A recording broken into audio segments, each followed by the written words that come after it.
2023 NFL draft is done. Here are my favorite picks by round from the entire draft. Starting off in the first round, I can't not pick Jalen Carter. He was my number one rated prospect in this entire class, and he fell for obvious reasons because of all the off the field issues that happened throughout this process.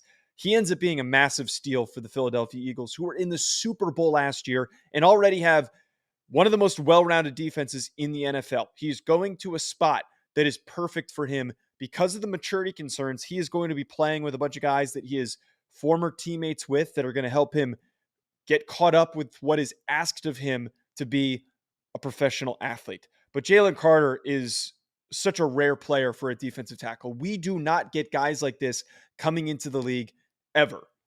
He has an ability to take on double teams and still wrap up tacklers and make plays behind the line of scrimmage. He has pass rush upside. His power profile is so unique. I think that Jalen Carter is going to be the most disruptive player in this class, and he steps into a spot where he's not on a bad football team. He doesn't need to be the only guy that attention is being put on him. He gets repaired with the guy who ate up that attention in Jordan Davis. So Jalen Carter, I don't think there should be any debate on that being the best pick in the first round. In the second round, I have two that I really liked. I have to bring up Michael Mayer. You guys all know that I am a Michael Mayer homer. I don't care. I will live by it because when Michael Mayer is one of the best tight ends in the NFL, I'm going to be the one who's laughing. And those who doubted me, I'm going to be pointing out those claims that I was wrong. Michael Mayer is so well-rounded and consistent, and he has all of the traits to succeed perfectly in with what Josh McDaniels looks for in tight ends in his offense. I'm not saying this is a one-to-one comparison because it's not. Rob Gronkowski succeeded at an astronomically high level with the New England Patriots when Josh McDaniels was calling the plays. Michael Mayer at one point in college was referred to as Baby Gronk. And I think that that description fits very perfectly. He's not as dynamic of an athlete as Rob Gronkowski, but he's a really damn good blocker. He's going to be an every down tight end, and he is going to be a consistent receiver with the play strength to win in contested spots and be a dump off option for Jimmy Garoppolo. So don't be shocked if this guy is an offensive rookie of the year candidate at the end of the year. And again, don't be surprised when by the end of the season and by the end of the next couple of years, if he's not a top 5 tight end in all of football. I also really liked Keanu Benton, the defensive tackle from Wisconsin, ending up with the Pittsburgh Steelers. Man, talk about a fit for the perfect culture for Keanu Benton to step into. This was a rumored destination for him, maybe in the first round or in the second round, and it ends up working out for Keanu Benton. The guy is just so powerful and strong. He played nose at Wisconsin, and I think he's got the upside to play more than just nose tackle for the Pittsburgh Steelers. He can rush the passer. I don't see why he can't be an every down player for the Steelers. This is a great pick. I am really a big fan of that decision to select him in the second round, especially with that defensive line aging out over the next couple of years and already having aged out over the past previous seasons. Going into the third round, I also have two more picks I really liked. Hendon Hooker being a Detroit Lion is great for him circumstantially. I don't think he was somebody who was going to play right away, and he gets to come in as a very high-level backup. I have said that if Hendon Hooker doesn't work out as a starter, he is going to be one of the better backup quarterbacks in the NFL. And if Jared Goff goes down with an injury, you can have confidence in the guy with the best deep ball accuracy in this class is going to set up all of these receivers to succeed. So again, really big fan of Hendon Hooker being a Detroit Lion. You all know that I love Tucker Kraft, the South Dakota State tight end. Him being on the Green Bay Packers is great for him.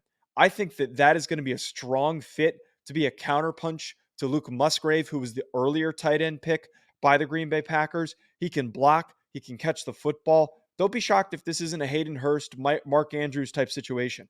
I think Tucker Kraft is going to be a very big sleeper and a steal amongst all of these draft picks. Moving on to the fourth round, Adi Odubware, the Northwestern defensive end turned defensive tackle who blew up the combine.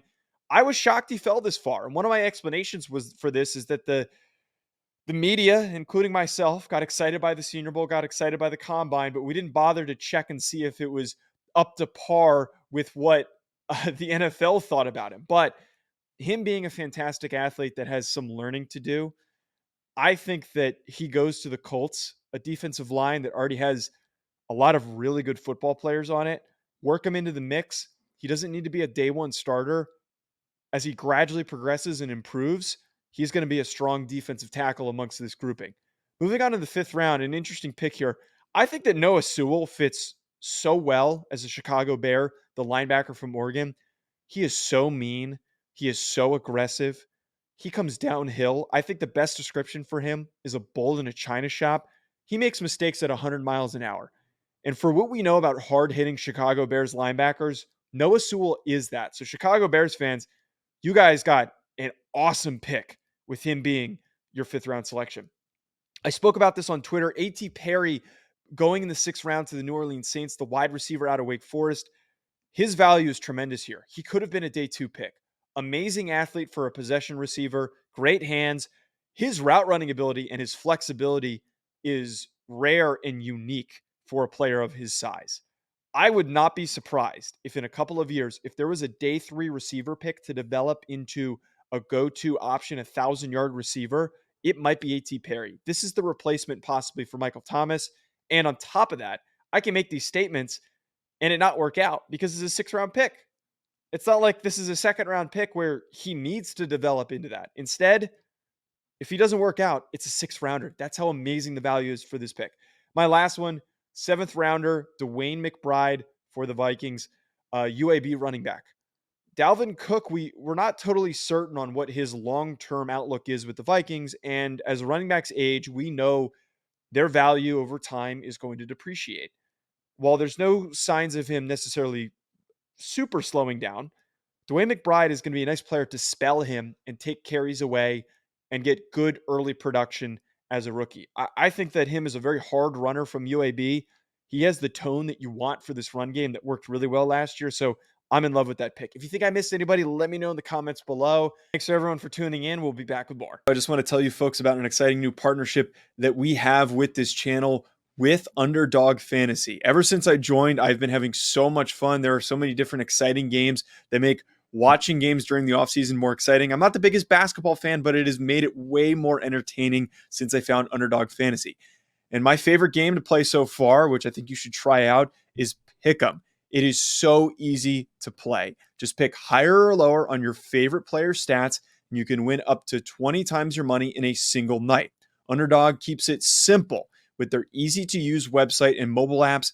Pick between 2 and 5 players to fill out your Pick'em slip, get every pick right, and take home some cold hard cash. Use code HACK, H-A-C-K, HACK, like the name of this channel. Use code HACK to get your first deposit doubled up to $100 by Underdog. Go sign up. You won't regret it. You're going to have a blast. Check out Underdog Fantasy. I also want to tell you folks about our other recurring sponsor that we have on this channel, that being BetOnline, betonline.ag, which has all the updated odds, news, and anything for sports betting. It's my go-to source for when I want to be betting specifically on games. I love betting on college basketball or the NBA, especially, again, during the offseason. Always looking for more fun ways to be focused in on some of these other sports. It's betonline.ag and use promo code BELIEVE50. It's promo code BELIEVE50 to get 50% welcome bonus on your first deposit. BetOnline, where the game starts.